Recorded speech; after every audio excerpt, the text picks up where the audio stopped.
माई TV news जे programme पंहिंजी सोच में मां आहियां अर्लिस ज़ाहिद। नाज़रीन, अॼु जो असांजो टॉपिक आहे सोशल मीडिया। सोशल मीडिया ते छा थी रहियो आहे, सोशल मीडिया जो कीअं फ़ाइदो वठी रहिया आहिनि या उन जो ग़लति फ़ाइदो वठी रहिया आहिनि। माण्हू सोशल मीडिया ते के त दुश्मनियूं पाड़ींदा आहिनि ऐं के वरी दोस्तियूं निभाईंदा आहिनि। अचो त असां माण्हुनि जा ख़्यालनि जो इज़हार ॿुधूं त उहे छा सोची रहिया आहिनि, माण्हू पंहिंजे ख़्यालात असांखे ॿुधाइनि। अचो त पब्लिक खां इन बारे में पुछूं। सर, आपके नज़रिए में क्या है कि लोग जो सोशल मीडिया का इस्तेमाल करते हैं वो किस तरीके से इस्तेमाल करते हैं, पॉजिटिव वे में या नेगेटिव वे में? अस्सलाम वालेकुम। पाकिस्तान में अनफॉर्चुनेटली ज़्यादातर लोग नेगेटिव सोशल मीडिया को यूज़ कर रहे होते हैं। सोशल मीडिया को पॉजिटिवली यूज़ करना चाहिए और इसके अच्छे रिजल्ट्स आते हैं। आप अच्छा फीडबैक देंगे, अच्छी चीज़ें बताएंगे तो पॉजिटिवली और हमारी अपना नेशन के अंदर इसमें इम्प्रूवमेंट आएगी।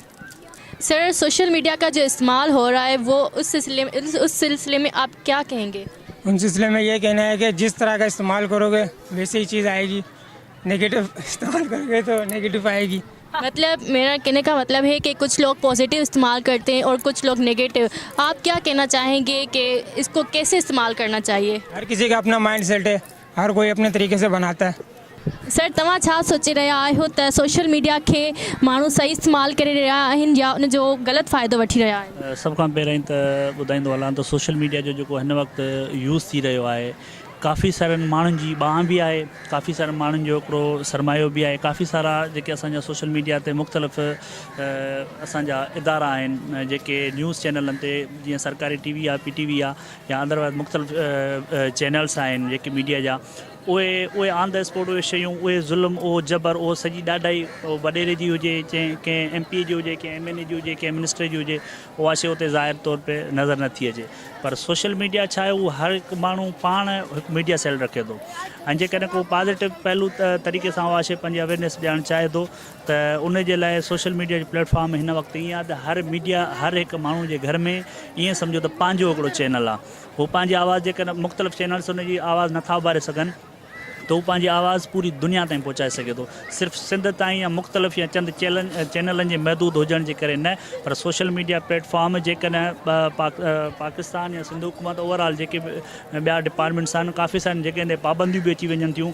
जेकॾहिं कंहिंखे इंसाफ़ नथो मिले, कंहिंजी FIR नथी कटी वञे, कंहिंजा कंहिं मामला आहिनि, मसइला हल नथा थियनि त सोशल मीडिया जे थ्रू उहो पंहिंजी आवाज़ उथारे। जीअं त हींअर बलोचिस्तान जा काफ़ी सारा मिसप्लेस माण्हू आहिनि, ठीकु आहे, अदी असांजी तमामु घणी हिकिड़ी नंढड़ी तंज़ीम उथारे करे हींअर इस्लामाबाद में वञी पहुती आहे। छा हुयो? सिर्फ़ु सोशल मीडिया ई, मीडिया उनखे कवर न कयो। हाणे लास्ट टाइम बि तव्हां ॾिठो हूंदो त उन्हनि जा जेके स्पीकर हुया उहे उतारिया विया, काफ़ी सारी शयूं उहे खयूं वियूं।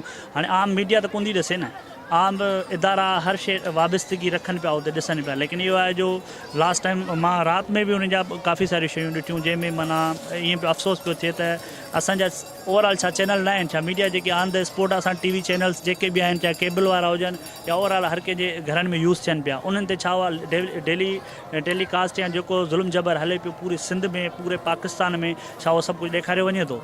कुझु बि न। सिर्फ़ु सोशल मीडिया जे प्लेटफॉर्म आहे जंहिंजे थ्रू इहे सभु शयूं हर हिकु माण्हू फ़र्द रखे थो, हिकु हैसियत रखे थो, हिकु ताक़त रखे थो त जेकॾहिं दुनिया में केरु कुझु न ॿुधंदो त हीअ जेके आम सोशल मीडिया जे थ्रू, आम आवाम जे थ्रू अवेयरनेस आणे असां हिन शइ खे हासिलु करे सघूं था।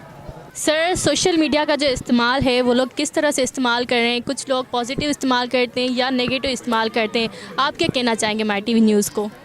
वालेकुम सलाम ma'am, first of all thank you so much कि आपने इंटरव्यू लिया। और सेकंड के सोशल मीडिया एक नेगेटिव वे में जो देख रहा है वो नेगेटिव जो उनका माइंड है उस हिसाब से देख रहा है, जो पॉजिटिव है वो पॉजिटिव व्यू से देख रहा है। तो ये आप पे डिपेंड करता है कि आप सोशल मीडिया किस माइंड से, किस वे से आप यूज़ करना चाहते हैं।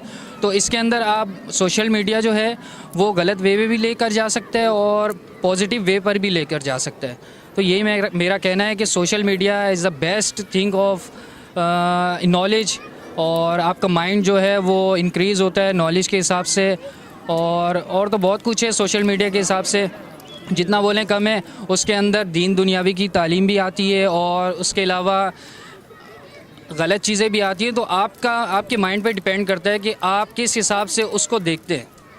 जी, सब खां पहिरियों अस्सलाम वालेकुम। सोशल मीडिया जो इस्तेमाल जेको आहे सो माण्हू जे पंहिंजो पाण ते डिपेंड करे थो न कहिड़े तरीक़े सां इस्तेमालु करे, उनखे कहिड़े तरीक़े सां खयो वञे।